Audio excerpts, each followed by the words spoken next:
Good morning, everyone. Good morning to the panelists. My name is Mateo Diaz, and today we are going to discuss some power relationships involving the Colombian peace process. It's very interesting because we know that currently Colombia is facing a difficult moment in terms of peace, and we have seen during the last weeks the situation in Colombia, and I consider that it is important to talk about peace and power at this time. And well, today we are meeting here because we know that behind the peace process there were different points of view, different interests, economical, political, of power, of justice. And for this reason, today we're here with three panelists who are very related with this topic. And we are going to discuss about this situation with them. Okay, and now, well, at first we have an important panelist. She is from Caquetá, a state from Colombia who have been affected by the violence during the 50 years of war. She is Sofia, and in some minutes we are going to listen more about her. And in the other hand, this is Lady. She is an important senator who has worked during the last 20 years in the politics and with the government. And finally, here is Ronald Cruz. He is an ex-combatant from the FARC guerrilla group, and today he is working in a foundation that helped the people who was reinserted in the society and that came from the violence. And well, so we are going to start with some questions. At the end, we're going to answer the doubts of the public. So let's start. Number one. Do you consider culprits exist in the armed conflict in Colombia? Do you consider the laws about victims' reparation enough for the peace process?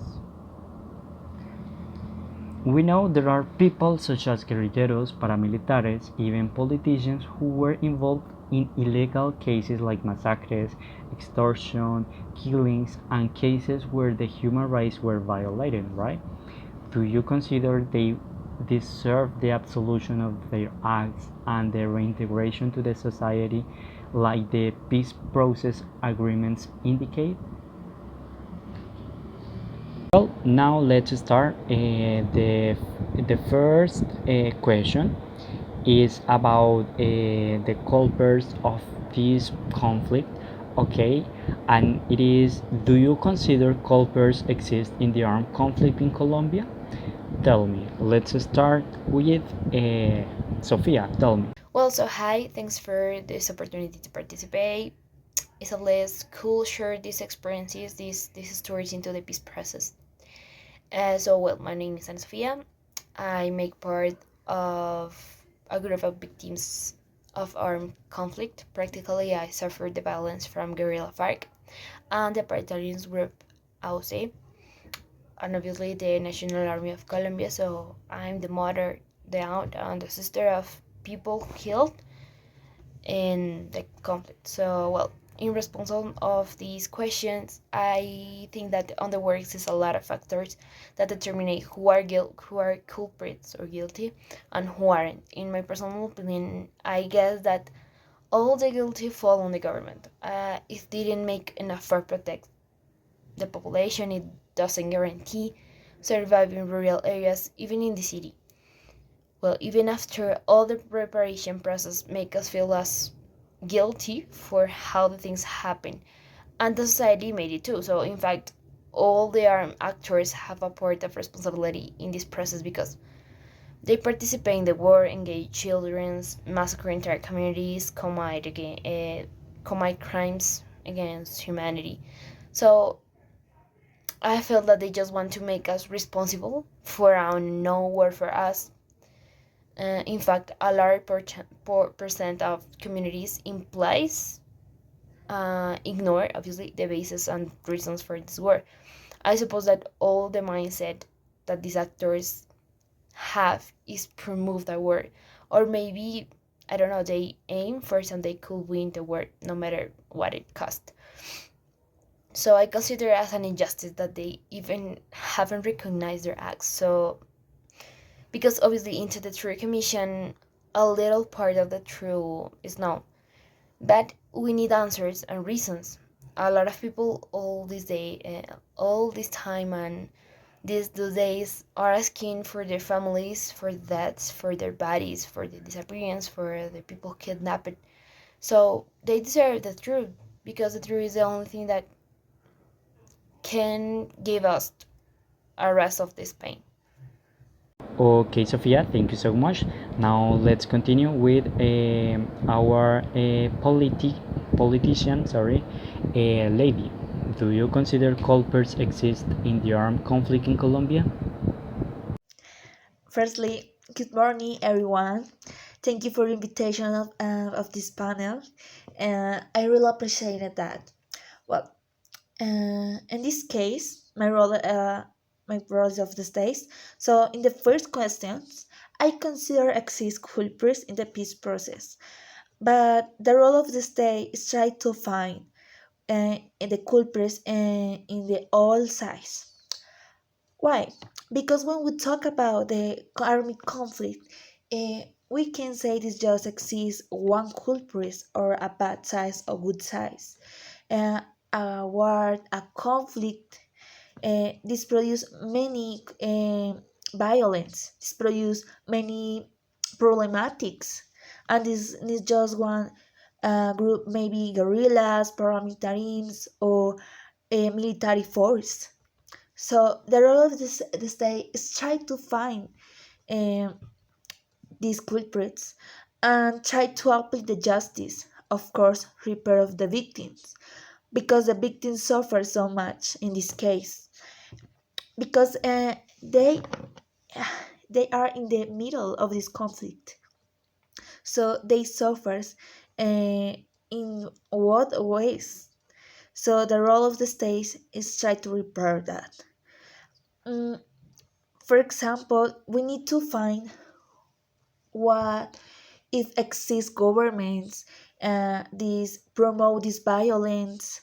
uh, we need to find these uh, police officers, militaries, uh, guerrillas produce maybe genocides, rapes, and terrible acts in the population of these zones.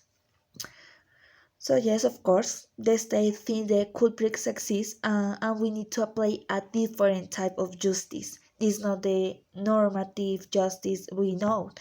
We need to take account a different justice for the same reasons. This just one culprit. This the summarize of the violence. Colombia has to live. Okay, thank you so much, lady. Now, and finally, Ronald, tell me, do you consider culprits exist in the armed conflict in Colombia? Yes, and the culprit number one is the Colombian government. I have no doubt about it. And not just in the current government. I think since the beginning of the Colombian history, do you remember La Patria Boba? Well, since the beginning, the people with power couldn't take control over themselves. They were not available for the direction of a nation. Yeah, they were they decided to continue even all the different positions at that moment. So the history is clear, and today is happening the same. The people with the power search for their own benefits, and they forget the others, workers, farmers, students, doctors, respect to this pandemic time, and all the people are less important to them. For this reason, people claim for changes. They don't want more of the same, and they want, yeah, change. And as a consequence, the conflict is born. And I know there are more people who could create disasters.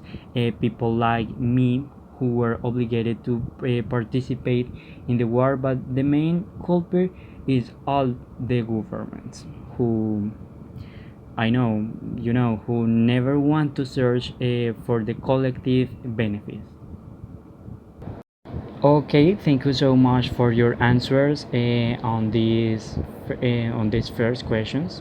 But now we're going to continue with the second question. That is, do you consider the laws about victims reparation enough for the peace process? Okay, so let's start with our panelist, Sofia. So tell us, do you consider the laws about victims reparation enough for the peace process?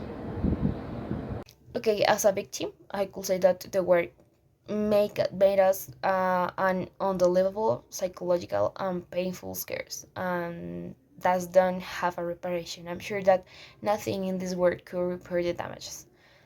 As lost lives, as the waste of time, the efforts, all days of distress, all the pain. So to clarify, well, this process consists on repair in economical, psychological, medical, juridic, social terms.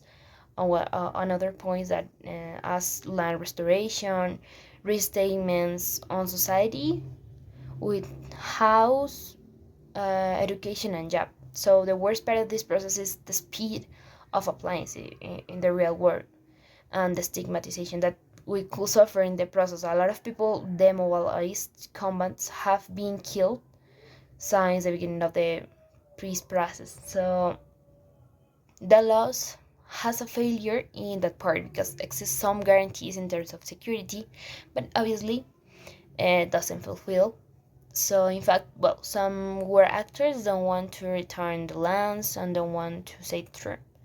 So for me, the government has a historical debt with all the victims and actors. In brief, the problem isn't on the law, but in the appliancy or the more in the compliance and the guarantees of the correct application. Thank you so much, Sophia. And now, okay, we're going to continue with a lady. Lady, tell us, do you consider the laws about victims' reparation enough for the peace process? Well, about your second question, I consider in the moment the laugh are enough, but of course it's not the best. But yeah, but you need to take account at the beginning of the peace process. So it's not too easy to find the best love. We need to maybe in many years in some governments we need to do some change because try to have a solution in a conflict is very delicate. We need to take account many sides, many areas.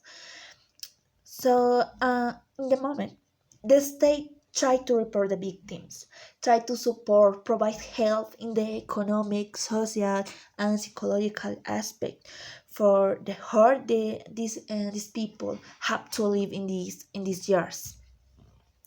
So, of course, maybe one last we need to uh, try to apply in this peace process is the land restoration.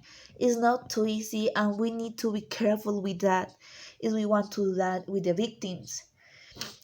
So, in the moment, is enough, but of course, it's not the best. The states need to improve that. Okay, excellent. And well, finally, Ronald, we're going to continue with you. Do you consider the laws about victims' reparation enough for the peace process? No, all the problems that we as society created are very difficult to erase. Even more if we talk about lives. I know that it is very difficult to lose a familiar, maybe I don't know where the person is, and probably the sadness of not saying a last goodbye. It is a pain that never could be repaired. Yeah, but I mean, they receive money from the government, sometimes places to live, but actually, it is not enough. It's not enough with the victims. Okay? Okay, And well, thank you everybody for your answers. I consider that we can finish with our last question. That is a little long, but well, just listen and well, I would like to listen to you your answer from here.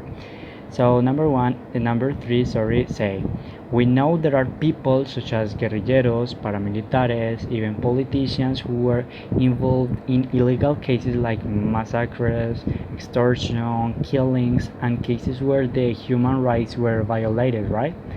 Do you consider they deserve the absolution of their acts and the reintegration to the society like the peace process agreements indicate? So let's start with our panelist, Sofia. Okay, as a question that everyone could answer in their minds, do you forgive people who violate your human rights? It's a very personal opinion. And so, as my personal opinion, I consider that if we want peace, all of us have to do a big effort. Obviously, some victims have to do a bigger one, and it's complicated that the peace is a process that each human being uh, need to do inside, and it's a personal decision, obviously. So I guess that the absolution is impossible for these violent actors, but exist some statements that permit to the actors have a trial, and well, the justice recognize that the effort to say the truth. So there is a very reduction in sentence. In fact, the trial is made by a special one. No? It isn't ordinary justice. So again, from my point of view, I would like to know that people who hurts me and my family and my community has a punishment for their acts.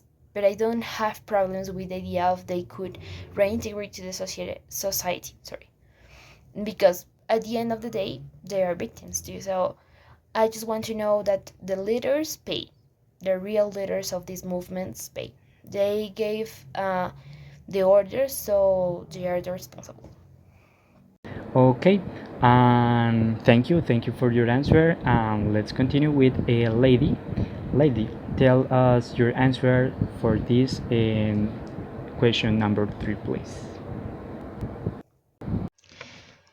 Okay, about this last question, uh, firstly, we need to say it.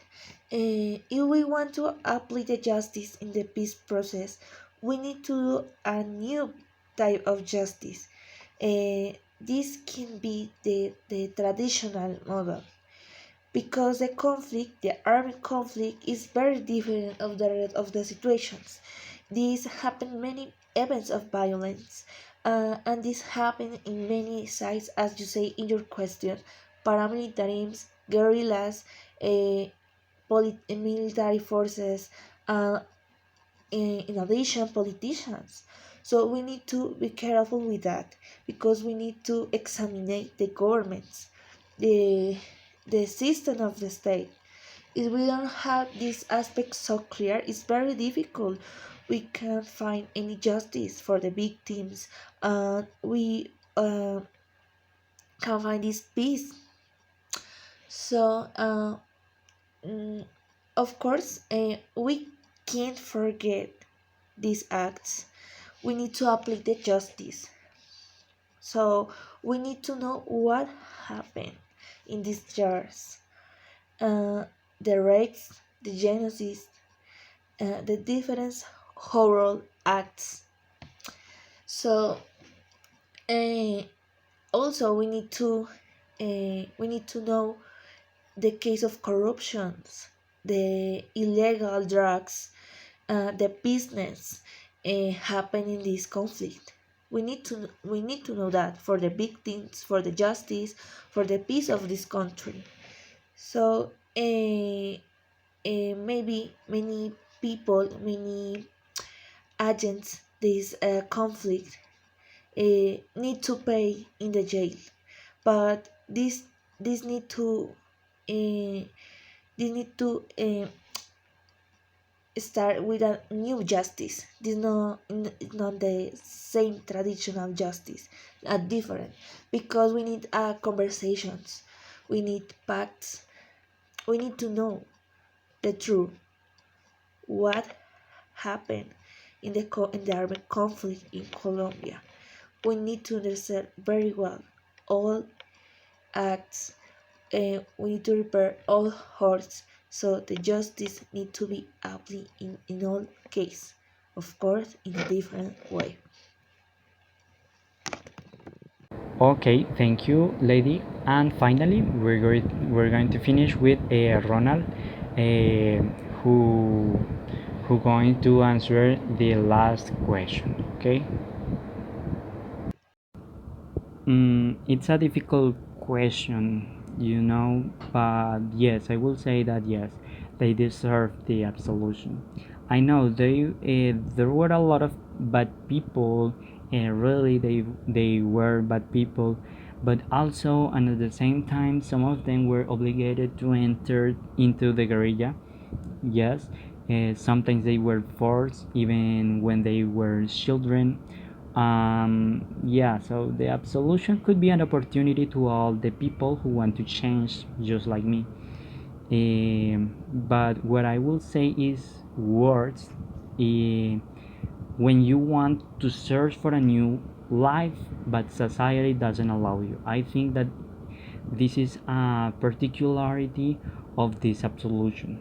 And for example, if you have the opportunity to see a Netflix series called Distrito Salvaje, you are going to see how life is sometimes, our life after the war, how difficult it is to search for a job, a new place to live, to be accepted in a neighborhood, to be discriminated against. So yes, I consider that everybody deserves a second opportunity, and it doesn't matter about the dark past. We are going to carry the pain with us all our life. Yeah, this is my position about this question.